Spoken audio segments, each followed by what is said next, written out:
Okay. See you soon. Be back here at 7 p.m. Toodaloo. Leaving Derek and Lee stunned by their newfound freedom, Kyra walked off. When she was almost out of sight, Derek's face twisted in confusion. Wow, she's really gone. I can't believe she just did that. This is so cool. We get to do whatever we want. You were happy about it. Talk about an amazing opportunity. You felt unsure about the situation. Was this really okay? You felt okay about the situation. You weren't happy about it. This was not what you had in mind. We'll say you felt okay about the situation. Well, it can't be that different from having a parent here. Yeah, you're right, and we'll probably be bumping into her at some point, too. With the decision already made, Derek tried to pull together his earlier enthusiasm for the trip. So we're going first. Time's a wasting. Whatever's closest. Things are coming together, but you realize there might be a flaw in today's sudden plans. What's wrong, Hark? Did everybody bring money with them? Yeah. I did. I always have some on me when I come all the way out here. You had money too. You left all your money at home. You didn't have any money at all. So, yeah. No, I had money too. Immediately you felt better about the situation. It would have been a downer to not be able to even think about something at the mall because they didn't have money. I'm good. Now that everything was squared away, you explored the mall together as a group. There were many shops that you managed to venture into so far. You all even went to a video game store, leaving you with a pep in your step. This is better than you thought, and there was still so much to see. After having hit many of the top variety stores, you found yourself passing by a small booth. It was decorated with wind chimes of various sizes. You raised a hand up to one of the smaller ones. Do you want one? It wasn't until Lee asked that you realized that you had stopped in front of a booth without saying anything. Lee just continued to encourage you. You should get one. I'm just looking. I don't really like them. You wanted one, but for someone else. You did want one. I wanted one for somewhere else. They had caught your attention, though it was because it might make a nice gift. You wondered if Lee was planning on becoming a wind chime salesperson, so she kept pushing it. I have one like this at home, and it makes the prettiest sound. Fishing your money out, you made a decision on what to buy.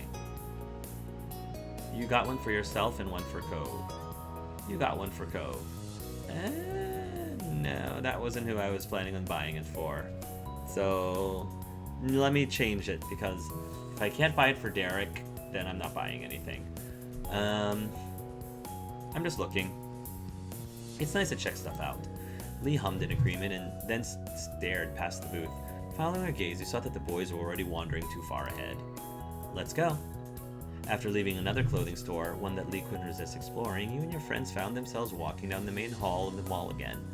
Oddly enough, Cove started drifting to the side. Hey, where are you going? I want to get a smoothie. Cove turned around, walking backwards to get a better view of everyone's reactions. The moment he said smoothie, everyone perked up, remembering there was a popular smoothie place somewhere around here. You should have said so sooner. As you approached, your eye was drawn to the dizzying list of smoothie combinations. A part of you wondered how long it would take for them to try them all. Hi there, do you need the rundown of how this works? Yes, please. Okay, first off, you pick up 3 options of fruit or berries. Then I'll add the ice and the store's special smoothie base mix, and then you'll have your very own smoothie for $4. There's only one size. Cove leaned over the counter a bit. For several moments, he intently studied the plentiful fruit and berry options. I want to get a strawberry banana smoothie, with coconut too. Sounds good. Is there anyone else getting something? Can I get one that's just all mango? Of course. Thanks. I'd like strawberries, blueberries, and raspberries for mine. Thanks. The shopkeeper looked at you now. Oh, of course I want one. Could I get... I'm gonna get kiwi, because I love kiwi. Mango. Raspberry, strawberry, blueberry, apple, banana, coconut, pineapple, peach, orange. I'm going to get...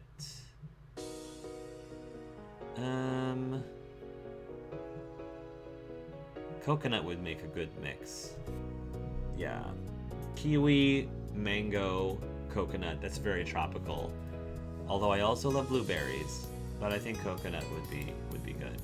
And that's everything. At that, everyone went ahead and paid for their individual drinks. You waited over the other side of the booth where the drinks were put when they were done.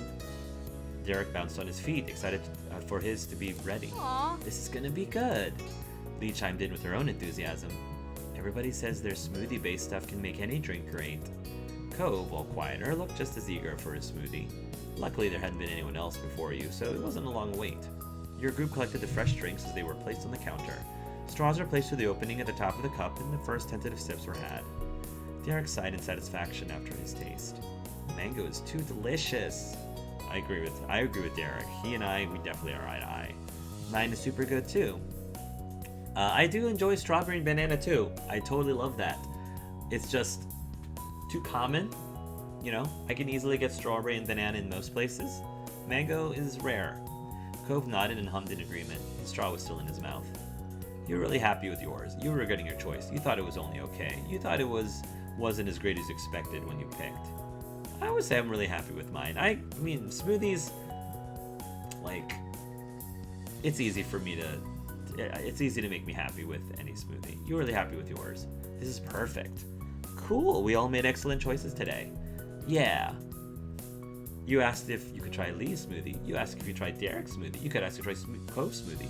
Sneakily, you wanted to steal a sip of someone else's smoothie. You didn't pay much attention to the other drinks after that. I'll ask if you could try Derek's smoothie. Can I have a sip of yours, Derek? You can. He held his cup out for you to take it, but instead it was easier to just lean forward and take a sip from his straw. He blushed slightly at the gesture. That is good mango. Thanks. That's what we do with our fruits. Sharing is caring. He's from Mexico, so it makes sense. Mexico has a lot of mangoes, so that makes total sense. Derek winked, causing a small laugh to escape you. The mango in his smoothie actually reminded you a lot that fruit bouquet you had, a lot of that fruit bouquet that you had at the start of the summer. That's cool. Very common flavor is mango and chili. Mango and chili pepper, believe it or not. It's a very traditional Mexican flavor. You're satisfied with that. You wanted to ask someone else to try their smoothie. Sneakily, you wanted to steal a sip of someone else's smoothie. You're satisfied with that. Yeah, I mean, just me and Derek. As your group continued to wander the mall, you came to an area in the path that was wider. I would have loved to have offered my smoothie to Derek. That would have been the only thing that was missing. Oh, I remember this. In the center of the opening was a collection of quarter-operated ride-on machines. Derek stopped as soon as he saw them, smiling ear to ear. I want to ride. I think we might be too big. No way! No way, we're not that old yet. He eagerly headed over to the machines, wanting to get a better look. Lee went along with it, smiling. You thought the idea was childish. You wanted to ride too. You didn't care one way or another. You stayed quiet about it. No, if Derek wants to ride this, I'm going to ride with him. You quickly chased after Derek. He turned his head back at the sound of her footsteps and gave a thumbs up over his shoulder. Reconvening around Derek, you watched as he was focused on the various brightly colored rides. Most were designed to look like real vehicles, but there were also some horse-shaped ones. One of them could even seat 2 people. I call the helicopter. Why? Cool. It's the coolest, and I think it'll move the most. He started digging his pockets, pulling out whatever money he had left. Wait, is everything okay? I need 4 quarters, right? Yeah, I only have 2. There has to be more between all of us. Hold on. Pockets, wallets, and purses were checked over. Derek still had 2. Cove had only 1. Lee ended up with the most at 3. You didn't have any. Don't worry about it. You can have mine. Thanks, but you don't have to. It's not enough for me. And even if it was, it'd be dumb to ride while you had to watch. Cove shrugged. He had tried, failed, and looked unsure what to do next. Why don't we all get 1 ride? Couldn't we exchange bills for more quarters at a store? Yeah, couldn't we exchange dollar bills for more quarters at a store? Derek slapped his hands on his cheek, eyes wide. Okay. Oh, yeah, that'll work. Let's do it. The group scattered to various shops around. When you shortly reconvened at the rides, everyone had more than enough quarters. There was no wiping the smile off your face. Despite the little hiccup initially, the plan to hitch a ride was coming together. Let's get this over with. We have the coins. Okay. Let's get this over with. We have the coins. Cheer up, man. It's gonna be good. Yay! There was enough machines that everyone claimed one for themselves.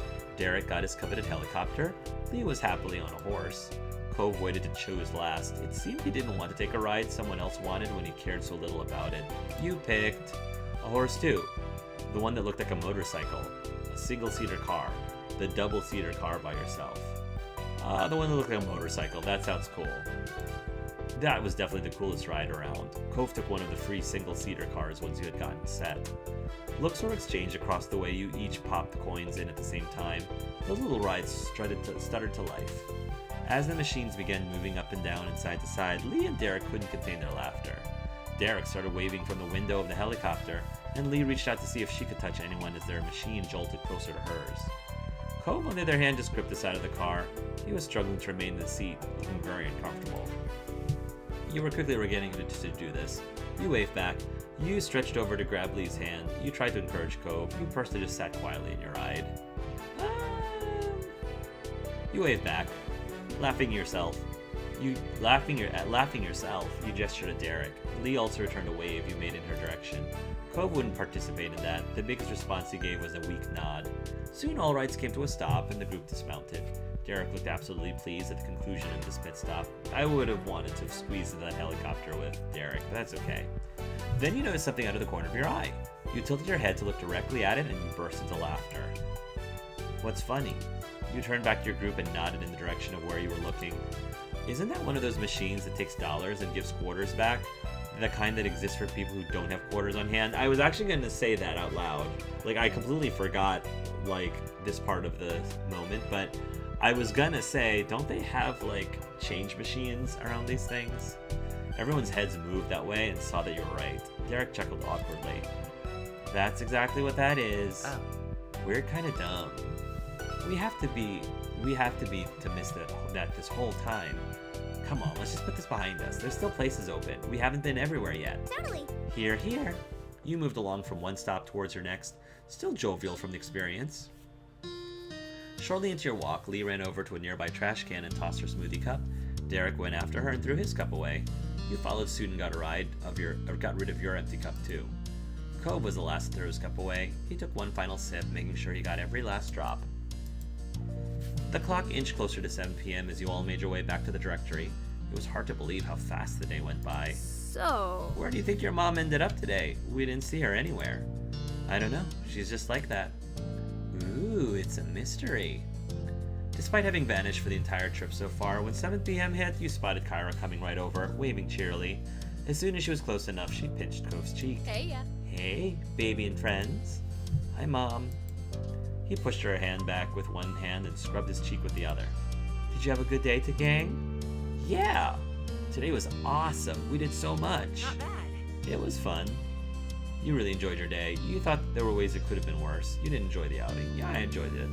There was no hiding or joy. I was hanging out with Derek. Of course I was having fun. Like the others, you were smiling ear to ear, because today went so much better than you expected. I'm glad we came here. That I do. I want to hear all about it during the ride back. She clapped her hands together once, making sure she had everyone's undivided attention. Speaking of that, we'd better head out. Cliff must be missing us. And you've got to be starving. It's dinner time and you haven't eaten yet. Yeah. I'm surprised we never made it to the food court, because that's where I would have wanted us to go right after video games. Everyone followed her lead and started walking out the door to the parking lot. Something about what Kyra said felt off to you. There were tons of places to eat. It's a mall. You could have had dinner. You wondered if it was just a good guess, but you could feel your eyebrows raise when it dawned on you. She might have been keeping an eye on you after all. You weren't pleased about that. She didn't have to lie. That was actually pretty slick. You weren't sure about that. It seemed kind of sketchy. It was actually pretty slick. If she hadn't made the comment, you never would have known. You found it hard not to be impressed. Not once could you recall even catching a glimpse of her hanging around. Though, now that you think about it, not seeing her ever was suspicious in and of itself. Shaking off those thoughts, you caught up with the others. Keeping the same seating arrangement as earlier, you piled into the car and started heading back to the store. The drive went by without any problems, and it was filled with chatter about the various things everyone saw around the mall. Soon enough you arrived at your destination. It was a much faster trip, considering this time Kyra knew where she was going. Hearing the light jingle of bells from the front door being opened, Cliff poked his head out from the back. He lit up at seeing who was there. Hey, sport, did everyone have an adventure? Hi, Dad. We had a blast. Yes! We found the mall. Aw, the mall. Wish I could have joined. He deflated in an exaggerated way. His shoulders sloped. Kyra put a hand on his arm and smiled. There'll be other times. Are you set here? Almost. Mr. Holden sighed for real. He then pulled himself together, standing up straight. Do you mind? I need just a little more time to finish up. Will you be all right killing time for a little bit longer? It's okay. Yes, sir. No problem, Mr. Holden. Sure. We can have fun here. Excellent. What a great group of kids. He gave an approving thumbs up and Kyra nodded along. I'll give you a hand. I remember the ropes. Why, thank you. They walked side by side to the back room. Before he was out of sight, Cliff stopped and looked over his shoulder. If you leave the shop, don't go far. It's getting late. And then the parents were gone again. Let's go to the docks. They're right down the way. Yeah! Oh, I saw those on the way here and really wanted to check it out. Are you coming, Hark? All right. With a smile, Cove showed the way. Between the warm summer air and the smell of ocean, you couldn't ask for a better night. Thanks. Thanks for letting me come. Me too. Right? Right? I'm happy we did this. Today was great. Cove, your mom and dad are really cool. Really? Totally. Cove looked at Lee oddly. He ran a hand through his hair, and then his puzzled expression cracked with a chuckle. I guess sometimes they are. You continued walking. Every so often, you would look up at the sky and see several stars poking up between the clouds. At one point, you noticed that Cove stopped while Lee and Derek kept going on ahead, busily chatting.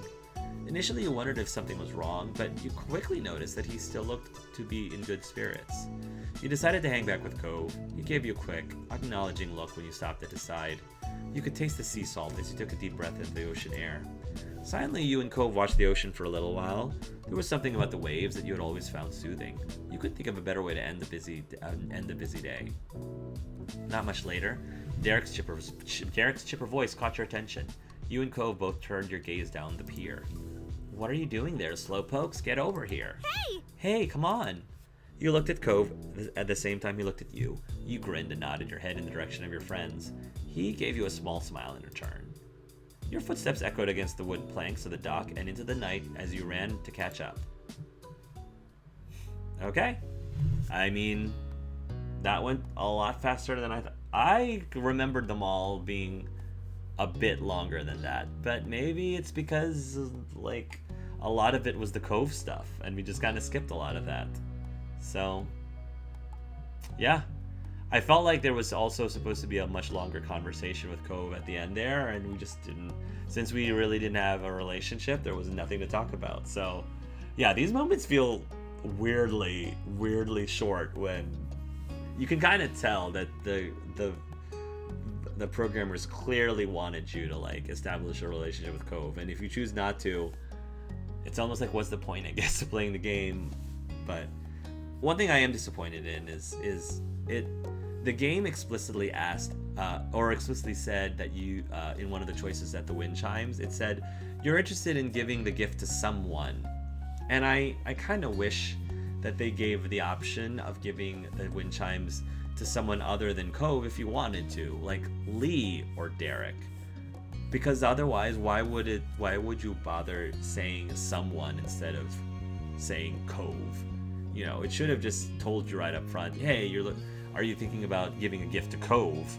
Because the fact that it said someone seemed to imply that I could have given it to anyone in my group, and it wasn't the case. So that's the one thing one pet peeve pickiness that I would fix. Like, if the intention was to only have Cove be the only option, then name him instead of, you know, dangling a carrot that you could possibly have a choice of who to give it to other than Cove or Cove and yourself. Okie dokie. Let's get right into the soiree. Now, this is the moment that I had been looking forward to the most, because I remember the soiree with Cove, and that was a huge moment in terms of taking our relationship to the next level. So I'm really curious to see if we have something similar for Derek. So let's do the soiree version of Derek. You'd whiled away the morning, doing whatever struck your fancy, and now you're recharging with lunch. With nothing on the horizon, you were free to spend as much or as little time on your plate as you wanted. It was while you were thinking on all the possibilities for your afternoon that your moms approached you. Hi. Hi, Hark. You okay? Mouthful, you nodded in reply. To your surprise, they both sat with you at the table. Based on the time, you had wondered if they were joining you for a meal, but neither of them brought anything. Great, we wanted to have a little chat with you. The qualifier little did nothing to downplay the situation. Your chewing slowed as your eyes widened, looking from one parent to the other. Anything that required both of them to talk to you must be something big. It was unsettling. You perked up, your mind full of exciting possibilities. Irritated at the interruption, you groaned. You perked up, your mind full of exciting possibilities. A vacation? Maybe? Or a pet? A revelation that they were actually undercover agents? You leaned in, eager to learn more. There's a soiree at the Cypress tomorrow night. Your ma and I are going. The Cypress was the country club your moms were part of and where Elizabeth played golf. It seemed like every other month they had some event or another, all with fancy names like a soiree. You nodded eagerly, anxious for Mom to get to the good stuff. Mom chuckled at your poorly concealed reaction. Leaning in, Ma took your hand and squeezed it. We've decided to make the night a bit special. Elizabeth's going to be allowed to stay home fully alone for the first time. You'll still be coming to the party with us. It's Elizabeth's night to party with no family around, not yours. Sorry, you gotta wait a couple more years. As long as I can hang out with a date, like Derek, I'm A-okay with that. That's not fair. You were disappointed by the news. Alright, I can go. What's the soiree gonna be like? The usual. Well, mostly. We wanted to make it a special night for you too, so we've got something a little extra planned. That was unexpected. Interested, you listened. Your parents shared a look across the table. You cleared your throat, reminding them that you were waiting. They couldn't keep dropping such hints and then turn coy when the conversation was about to get good. Since it's a pretty fancy party that's still chaperoned, and attendees are allowed to bring a guest, we thought it might be a nice opportunity for you to invite someone yourself as a date, if you want. Heck yeah, Mom! She ships it. They both ship it. Your eyes widened as the words sunk in. Your moms took advantage of your uncharacteristic silence to continue filling you in on the event. Even though we'll be at the party too, you don't need to worry about us getting in your way. You'll be free to eat, dance, and enjoy the music as you see fit. But no leaving the property.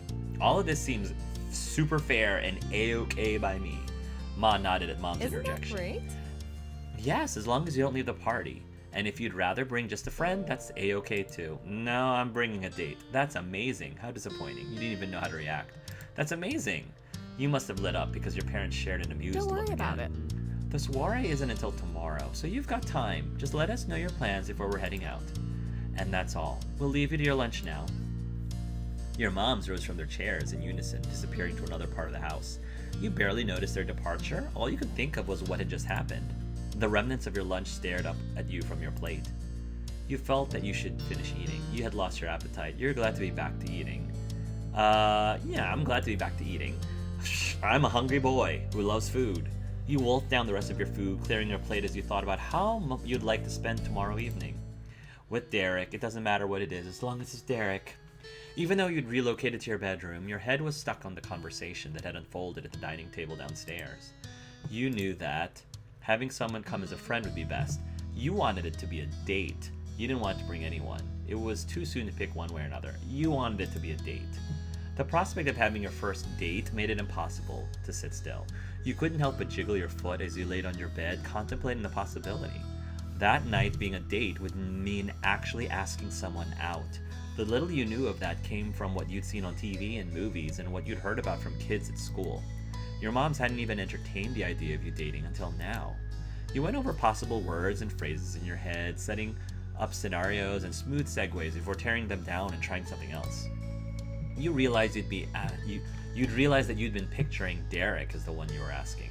It was too bad you didn't have anyone specific in mind in your imaginary romance. No.